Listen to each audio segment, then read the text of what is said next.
आज एकादशी है जिसका नाम अजा एकादशी है।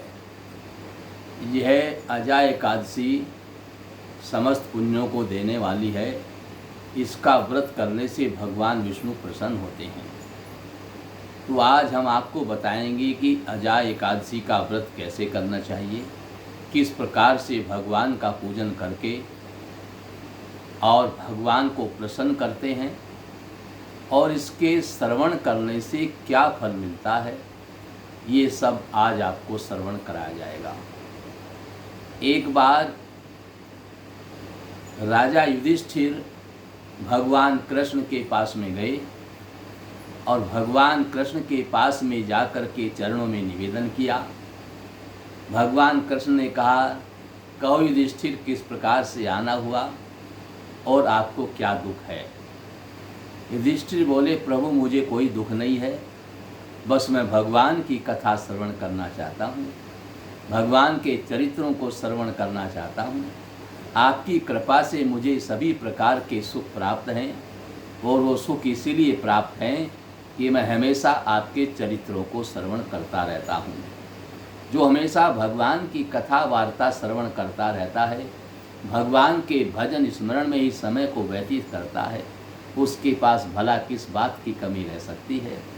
लेकिन संसार के सुभीते के लिए, संसार के लोगों के कल्याण के लिए मैं आपके पास आया हूँ। जो संसार के कल्याण के विषय में सोचता है उसका कल्याण अवश्य होता है, उसके कल्याण में देरी कैसे लगती है। जो केवल अपने कल्याण की बात सोचता है उसका कल्याण नहीं हो पाता, लेकिन जो सबके कल्याण के बारे में सोचता है उसका कल्याण तो निश्चित ही है। इसलिए हे प्रभु, हे कृष्ण, मैं आपके पास आया हूँ कि संसार के कल्याण के लिए कोई ऐसा उपाय बताइए जिससे संसार के लोग सुखी हो जाएं, उनको परिवार, धन, संपत्ति, सभी प्रकार के सुख मिल जाएं, परिवार में किसी प्रकार की पीड़ा न हो, परिवार में किसी प्रकार का कोई दुख न हो, उनकी समस्त कामनाएं पूर्ण होती रहें।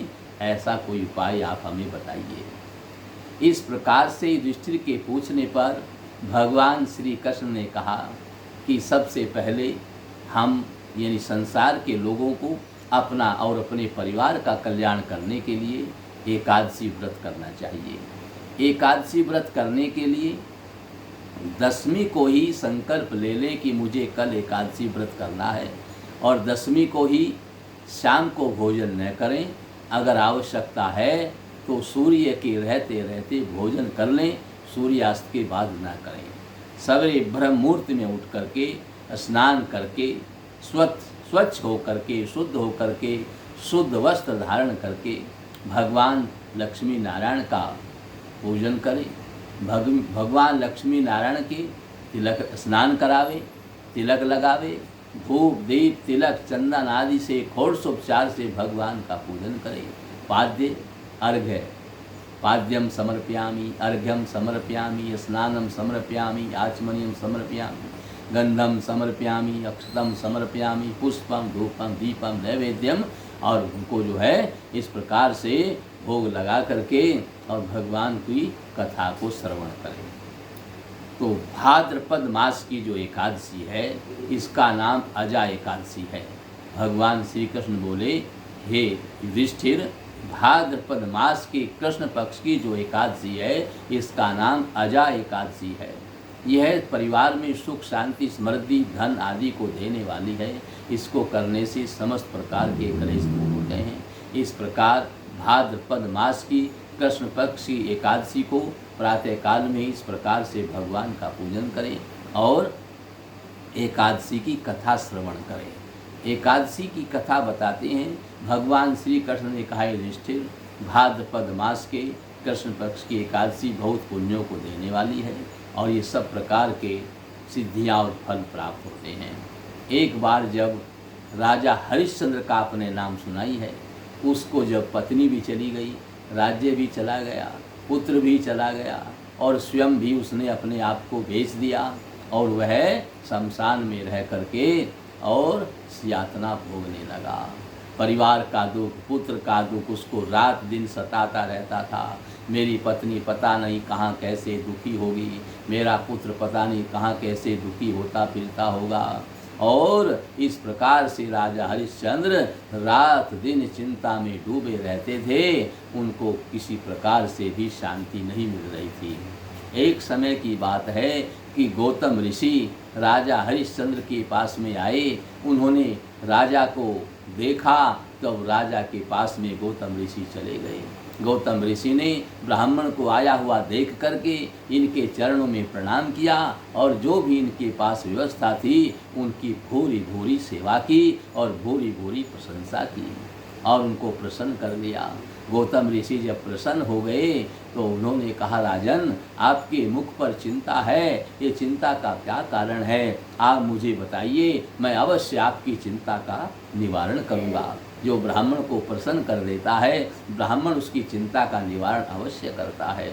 इसलिए गौतम ऋषि जब प्रसन्न हो गए तो राजा की चिंता का निवारण करने के लिए उनसे चिंता का कारण पूछने लगे। जब कारण बताया तो राजा हरिश्चंद्र ने बताया, हे गुरुदेव, मेरी पत्नी भी चली गई, मेरा पुत्र भी चला गया, मेरा राज्य भी चला गया, अब मैं किस प्रकार से शांति को प्राप्त हो सकता हूँ? हे गुरुदेव, आप हो सकता है आप मेरे कल्याण के लिए ही मेरे पास में आए हैं, आप मेरा कल्याण कीजिए। मैं गृहस्थी होकर के, राजा होकर के राज्य से वंचित हूँ, पत्नी से वंचित हूँ, पुत्र से वंचित हूँ, तो मुझे किस प्रकार से शांति मिल सकती है? मेरी शांति का कोई ऐसा उपाय बताइए जिससे मुझे शांति मिले और मुझे सब प्रकार का सुख प्राप्त हो जाए। आपकी कृपा से सब कुछ हो सकता है। तब उनको गौतम ऋषि ने बताया कि आज के 7वें दिन भाद्रपद मास की एकादशी आने वाली है। आप इस एकादशी का व्रत करिए। इसमें भगवान लक्ष्मी नारायण का पूजन करके उनका व्रत करिए, उनकी कथा को श्रवण करिए और बड़े विधि विधान से सब प्रकार से उनकी पूजा अर्चना करें और विधि विधान से एकादशी का व्रत करें तो आपके सब संकटों का निवारण हो जाएगा। इस प्रकार से जब गौतम ऋषि ने बताया तो गौतम ऋषि तो बता करके अंतर ध्यान हो गए और राजा हरिश्चंद्र, क्योंकि वो तो पीड़ित थे, दुखी थे, उनको तो आवश्यकता थी और महर्षि गौतम के बताए हुए वो बात को पूरा करने लगे। और 7वें दिन जब एकादशी आई तो उन्होंने 10वीं को ही भोजन नहीं किया और शाम को उन्होंने बिल्कुल भोजन नहीं किया। भगवान लक्ष्मी नारायण का स्मरण किया और एकादशी के व्रत का निर्णय कर लिया कि मुझे कल सवेरे एकादशी का व्रत करना है। सवेरे ब्रह्म मुहूर्त में उठ गए। आज इन्होंने स्नान किया, स्नान करके इन्होंने सुंदर और शुद्ध वस्त्र धारण किए और भगवान लक्ष्मी नारायण का विग्रह सामने रख करके इन्होंने धूप दीप नैवेद्य पाद्य अर्घ्य आदि से सब पूजन करके इनको प्रसन्न किया और इनको प्रसन्न करके इन्होंने वरदान के लिए कहा, वरदान मांगा कि हे प्रभु, हे लक्ष्मी नारायण, आप मेरी पूजा से प्रसन्न होकर के मेरी मनोकामना को पूर्ण कीजिए, मेरे परिवार में सुख शांति दीजिए, मेरी पत्नी बच्चे और राज्य को मुझे वापस कर दीजिए, मैं आपकी शरण में आया हूँ। इस प्रकार से राजा हरिश्चंद्र ने निवेदन किया और इस प्रकार से उसने 1 वर्ष तक एकादशी व्रत का निर्णय ले लिया और 1 वर्ष तक वो एकादशी व्रत करते रहे। जब 1 वर्ष पूर्ण हो गया और दोबारा भाद्रपद मास की कृष्ण पक्ष की एकादशी आई, उस दिन उन्होंने लक्ष्मी नारायण का पूजन किया और लक्ष्मी नारायण का पूजन जैसे किया तो लक्ष्मी नारायण प्रकट हो गए और कहा, राजन, आपने जो वरदान मांगा था, आपकी जो इच्छा थी, जिस कामना से आपने लक्ष्मी एकादशी व्रत किया था, आज भाद्रपद मास की एकादशी को आपका पूरा 1 वर्ष हो गया है। अब आपकी कामनाएं पूर्ण होंगी, आप कोई चिंता न करें। इस प्रकार से कह करके लक्ष्मी नारायण अंतर ध्यान हो गए और एकादशी का फल प्राप्त होने से, लक्ष्मी नारायण के प्रसन्न होने से राजा हरिश्चंद्र को उनका खोया हुआ राज्य वापस मिल गया, उनकी पत्नी भी वापस मिल गई और उनका पुत्र भी जीवित होकर के, जो कि मृत्यु को प्राप्त हो गया था और वो भी प्रकट हो गया, पुत्र भी जीवित हो गया। आकाश में दुमदुमियाँ बजने लगी, नगाड़े बजने लगे, बाजे बजने लगे और देवता हर्षित होकर के पुष्पों की वर्षा करने लगे। आज राजा हरिश्चंद्र की जय जयकार होने लगी। जो इस एकादशी व्रत की कथा को श्रवण करता है उसके सभी पाप नष्ट होकर के सुख शांति प्राप्त होती है और उसको किसी प्रकार की कोई पीड़ा नहीं होती है। इस प्रकार से यह एकादशी व्रत सभी को करना चाहिए और एकादशी व्रत के करने से भगवान लक्ष्मी नारायण प्रसन्न होकर के उसकी मनोकामना को पूर्ण करते हैं, क्योंकि संसार में रह करके कामनाएं पूर्ण न हो तो लोग दुखी रहता है, धन उसके पास न हो तो दुखी रहता है। नहीं दरिद्र सम दुख जग माही, दरिद्र के समान दुख नहीं है, और संत मिलन सम सुख नहीं जग माही। संतों के मिलन के अनुसार, संतों के मिलन से सुख मिलता है, सत्संग से सुख मिलता है, भगवान की वार्ता से सुख मिलता है। इससे बड़ा कोई सुख जग में नहीं है कि भगवान के चरित्रों का श्रवण हो जाए, भगवान की वार्ता श्रवण करने को मिले, संतों का संग मिल जाए, सत्संग मिल जाए। बस यही मनुष्य जीवन का उद्देश्य होना चाहिए और इसी से हमारा कल्याण होता है। श्याम तन श्याम मन श्याम ही हमारो धन, आठों जाम ऊधो हमें श्याम ही सो काम है। गोपियाँ कह रही हैं ऊधो से, जब ऊधो को भगवान ने गोपियों के पास भेजा कि उनको भगवान की तो ये बात इच्छा थी कि गोपियों को भक्ति है पर ज्ञान नहीं है, उद्धव के पास ज्ञान है भक्ति नहीं है, तो दोनों ज्ञानी भक्त हो जाएं, इसलिए उद्धव को गोपियों के पास भेजा था। और जब उद्धव ने कहा कि भगवान तो घट घट में हैं, तब गोपियाँ कहते हैं कि तुम तो घट की बात कर रहे हो, हमारे तो तन मन रोम रोम में राम बसे हुए हैं। श्याम तन श्याम मन श्याम ही हमारो धन, आठों जाम ऊधो हमें श्याम ही सो काम है। श्याम हिये श्याम जिये, श्याम बिनु नाही तिये, आंधे की सी लाकरी आधार श्याम नाम है।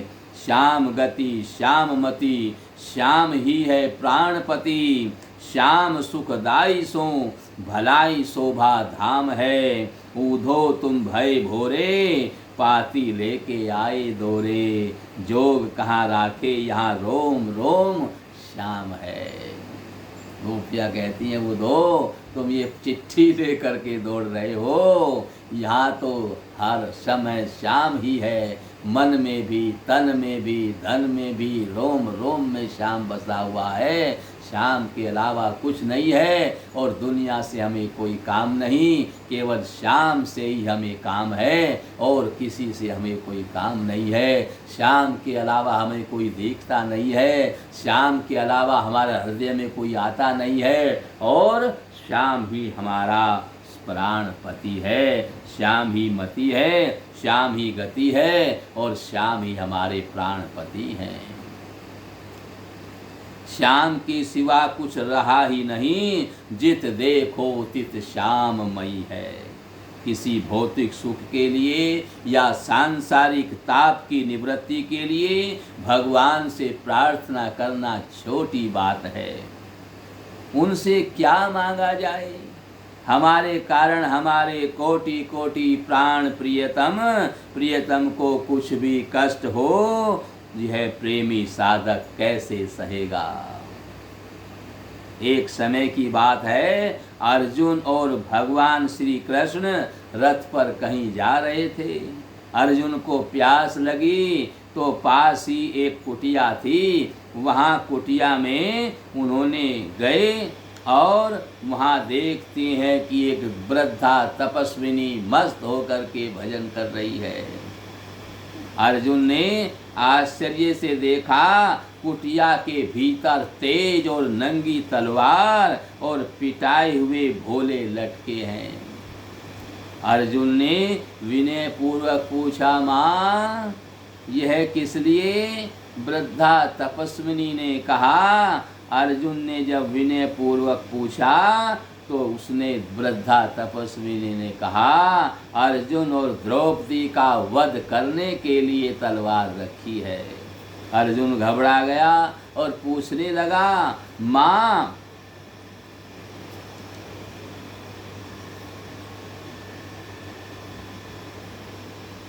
अर्जुन और द्रौपदी ने ऐसा क्या अपराध किया है उसने कहा, अर्जुन और द्रौपदी ने हमारे भगवान को अपने सुख और लाज के लिए कष्ट दिया है। क्या था?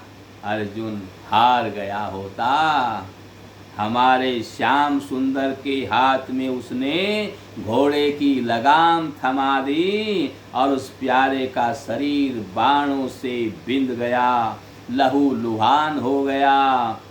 और उस अर्जुन को पाऊं तो इन भालों से छेद डालूं। और द्रौपदी का क्या अपराध था? वही नंगी हो जाती। अपनी लाज बचाने के लिए उसने हमारे हरि को द्वारका से बुलाया और उनको साड़ी बनना पड़ा। द्रौपदी को पाऊं तो इस तलवार से उसका गला उतार लूं।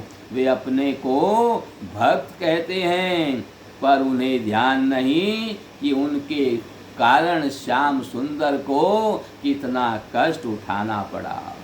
अर्जुन हक्का बक्का रह गया और उस तपस्विनी के चरणों में गिर पड़ा और अपने भक्त पने का उसका सारा अभिमान मिट गया। अर्जुन को अभिमान था कि मैं भगवान का पक्का भक्त हूँ। आज उसका ये सारा अभिमान दूर हो गया, क्योंकि भगवान भक्त की रक्षा के लिए, भक्त के कल्याण के लिए उसका सारा अभिमान मिटा देते हैं।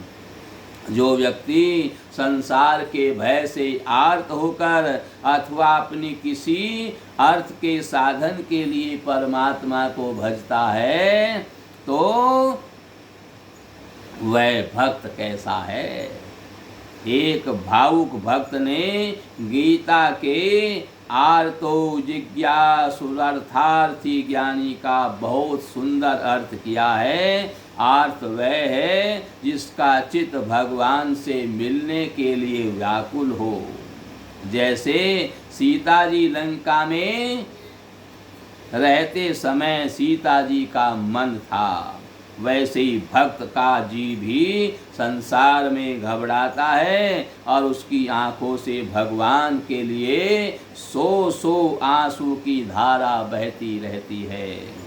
विरह ताप में अत्यंत आर्त होकर के, आर्त भक्त का लक्षण है। मेरे प्राण प्यारे कहाँ मिलेंगे, उन्हें कहाँ खोजा जाए, ऐसी जिज्ञासा भक्त का लक्षण है। गोपियाँ श्याम को ढूंढती फिरी उसके लिए वन वन में रोती फिरी। वे तुलसी से पूछती हैं, तुलसी तुमने हमारे श्याम सुंदर को देखा होगा। कदम्ब तुम्हारी डालियों पर बैठकर श्याम सुंदर मुरली बजाया करते थे। यमुने तुम्हारा ही हरि का रंग है, तुमने अपने हृदय में कहीं सुने छिपा तो नहीं लिया है। कुंज कुंज ढूंढत फिरी खोजत दीन दयाल, प्राण नाथ पाए नहीं विकल भई ब्रजबाल। पूछोरी इन लतनी फूल रही फूलन जोई, सुंदर पिय के परस विनाश फूल न होई। हे सखी हे मृग बधु इन्हें किन पूछऊं अनुसारी, डह डहे इनके नैन बहु कहूँ देखे हैं हरि। हे जमुना सब जान बूझ तुम हटई कहत हो, जो जल जग उद्धार ताहि तुम प्रकट बहत हो। हे अवनी नवनीत चोर चित चोर हमारे, राखे कतऊ दुराय बता देऊ प्राण प्यारे। हे तुलसी कल्याणी सदा गोविंद पदधारी, क्यों न कहो तुम नंद सुवन सो बिथा हमारी।